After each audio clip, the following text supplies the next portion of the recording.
Hello everyone, welcome back to my channel. Today we are unraveling the story behind the legendary Octavia pedal, a device that forever changed the landscape of guitar effects. But what's more exciting is its journey with none other than Mr. Jimi Hendrix. As always, I'll give you a historical rundown of the pedal, put it into a chronological context, and of course, I'll give you some sound examples of the iconic sounds and riffs.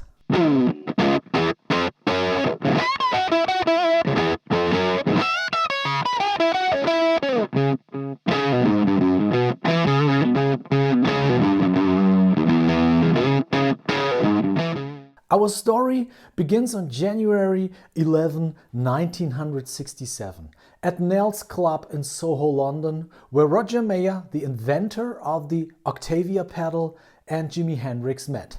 The two shared a passion for groundbreaking sounds, and Jimi told Roger that he was kind of bored of the old sounds and he was looking for something fresh, exciting, for something new. And thus began the journey of the Octavia.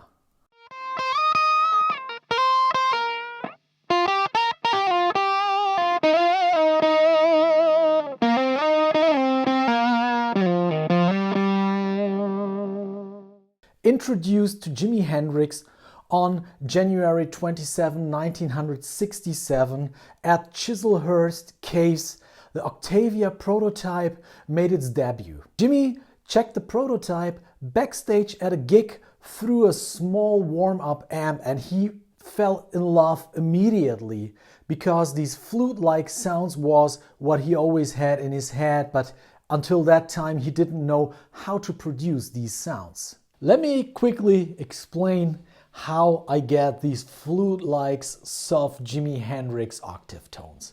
So first of all, here's the sound of my Marshall Plexi that I'm recording with. It's the basic sound. My guitar volume is on 6.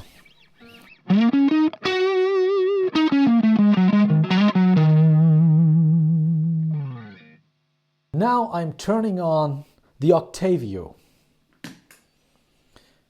And I should mention that my tone poti on my guitar is on 10. It's dimed, and I think that's what most of you guys will have, the tone poti dimed.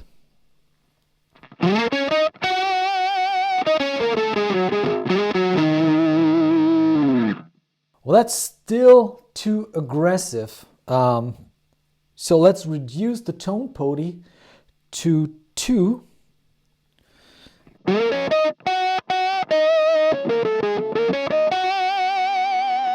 Yeah, and the guitar starts fluting here. But it's still too aggressive. So I reduce my guitar's volume and I reduce it to 3. So I have my guitar's volume on 3 and I have my guitar's tone on 2. And of course I'm playing in the neck position. And that's the sound we want to hear.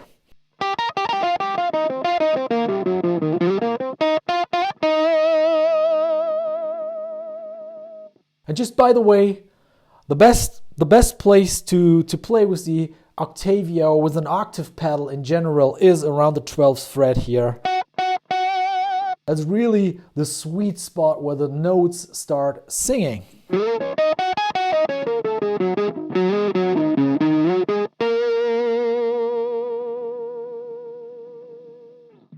And by the way, Jimi never called that unit Octavia. He always called it Octavio, but I really couldn't find out why he did so. Fast forward to February 3rd, 1967. Jimi just played a gig at the Ricky Tick Club and he invites Roger to come over to the Olympic studio where he was supposed to track some solos for his upcoming record.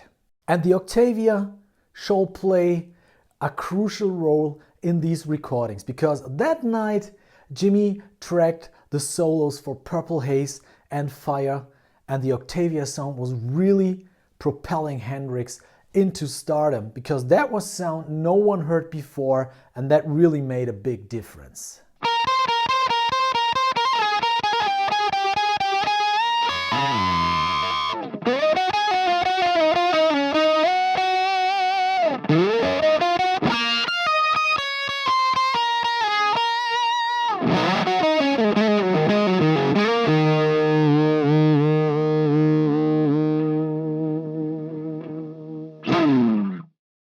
By the end of the year 1967, the Octavia pedal has been featured on Jimi's second album, X Bold as Love, on songs such as Little Wing, Little Miss Lover, and One Rainy Wish. And that was before it was transitioned into the iconic wedge-shaped enclosure that we all know today and that we all know from the photos.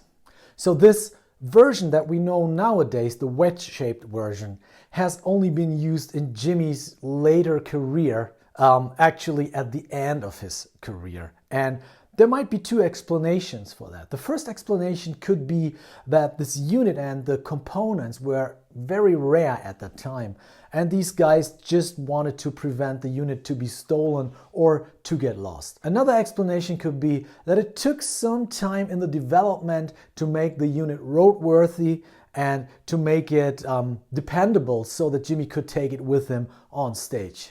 So in 1969, Jimi Hendrix formed the glorious Band of Gypsys, and on December 31, 1969, the Octavia pedal played a pivotal role in the historic Fillmore East performances. And what I think is, when Jimi needed more overdrive and more aggressiveness, he didn't increase the guitar volume, but he increased the tone volume of his guitar, and I'm increasing to 7 right now.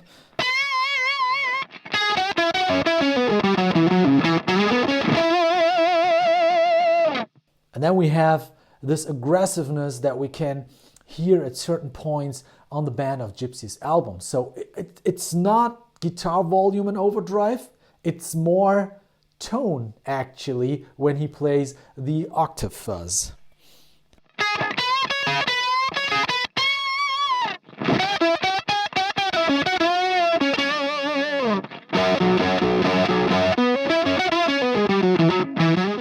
The Octavia was back in action, and now equipped with silicon transistors and an ion transformer, Jimi could finally use it for his performances on stage. And then there's one more sound facet that we hear on the Band of Gypsys album, and that's when the Octavio is played together with the Wah Wah pedal.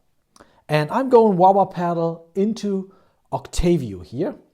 I'm still in the neck position of my guitar, and I think Jimi rarely played the bridge position when he played the Octavio.